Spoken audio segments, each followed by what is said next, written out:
upendo na kupendana kwa wote, gwe na woli muntu. Black man deserve dignity, unity and solidarity. I'm a grandson of Chintu, show me some hospitality.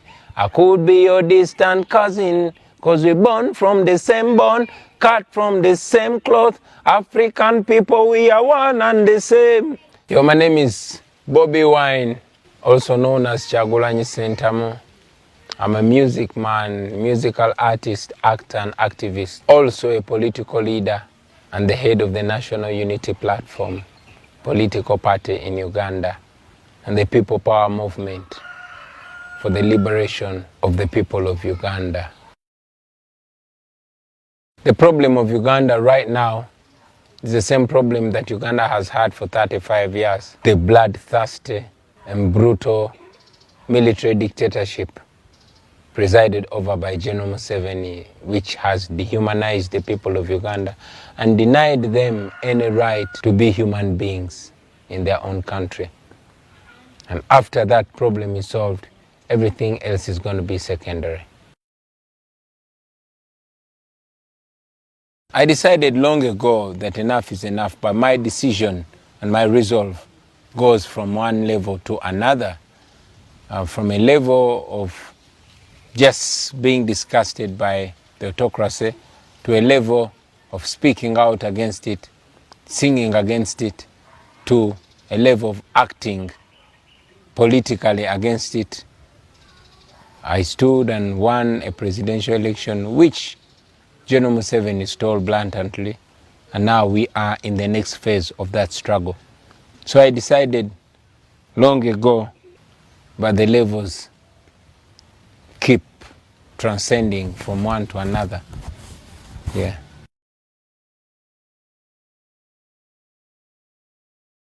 No, as a musician, I never knew initially that politics was the next step. But again, I would rather not call it politics. I would rather call it reality, because for me, it's reality. I don't want to call it politics, because the word politics then is misdefined, is wrongly defined. I believe this is a responsibility, this is a calling, not just for me, but for everybody that had the misfortune of being born in Uganda.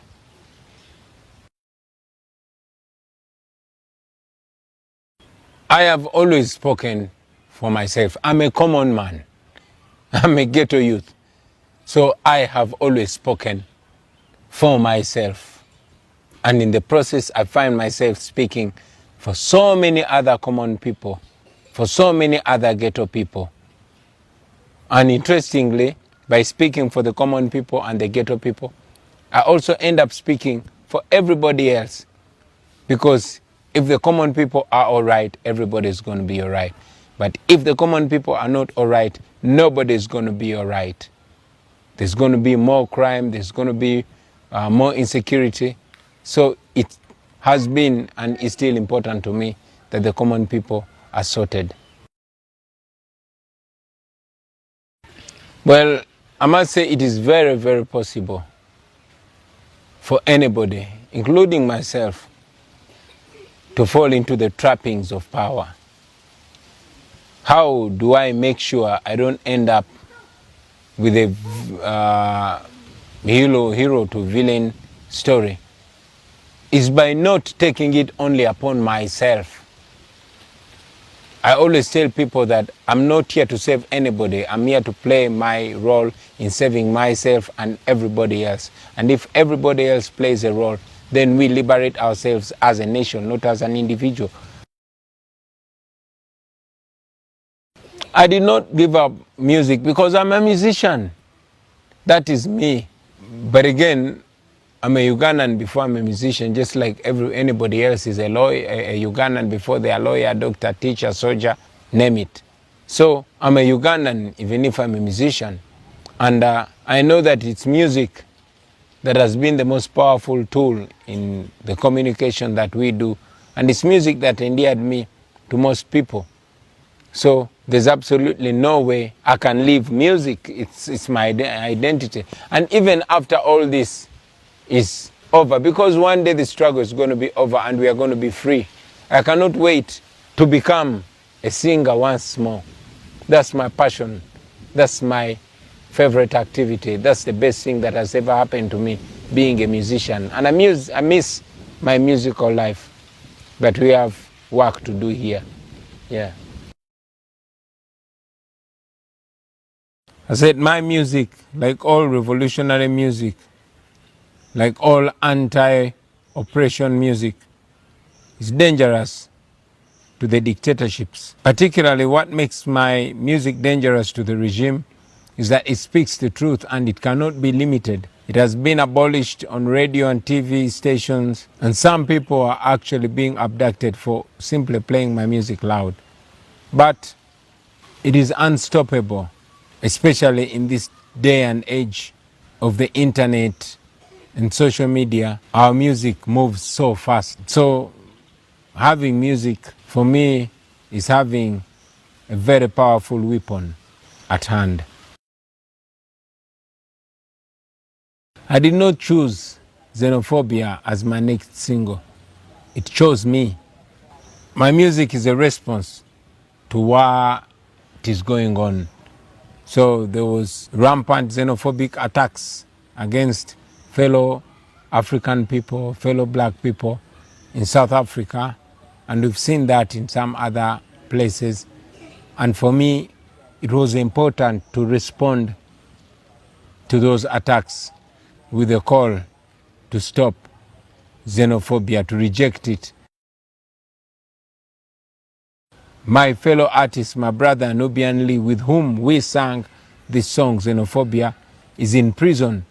Not because he was violent, not because he stole anything, no, but simply because he stood with me while I was contesting for the presidency. He was arrested on the campaign trail, and General Museveni found it fit to keep him in prison up to today.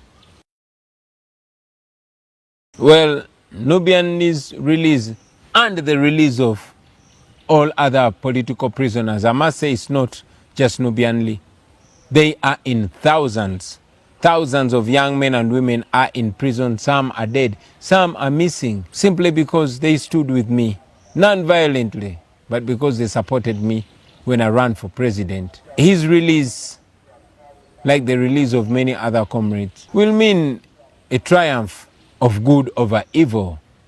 It will mean a triumph of freedom over oppression. It will mean the triumph of the rule of law, because according to our constitution, it is not illegal to run for president, and it's not illegal to support somebody other than the incumbent. So it would mean a triumph of the truth over deceitfulness.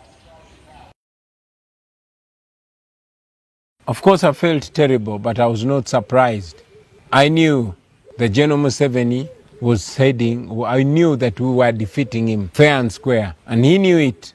And even on the eve, the days and weeks preceding the election, it was clear that General Museveni was heading for a resounding defeat. But we knew from the comments and conduct of the Electoral Commission that they would not respect the will of the people of Uganda. And that's exactly what happened.